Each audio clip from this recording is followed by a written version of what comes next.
Con este anuncio, o executivo ribeirense dá un novo paso cara á consecución da tan ansiada circunvalación. Un proxecto que leva perseguindo dende hai anos e que agora comeza a visualizarse, unha vez que a Consellería de Infraestructuras ven de dar o ok á adxudicación da redacción do proxecto por un importe duns 194.000 euros. O documento, que será elaborado pola UTE formada polas empresas CECIC Ingeniería e SL Steicosap, permitirá fixar as ocupacións e permitirá reservar os terreos necesarios para a súa execución.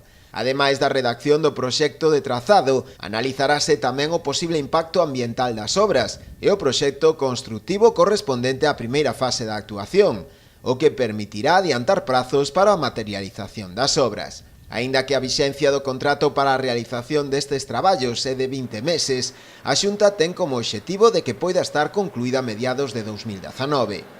A finalidade deste futuro vial, que terá uns 3 km de lonxitude e que partirá dende a rotonda da autovía, non é outra que tratar de liberar de tráficos o centro da vila, facilitando ademais o acceso á zona sur do municipio.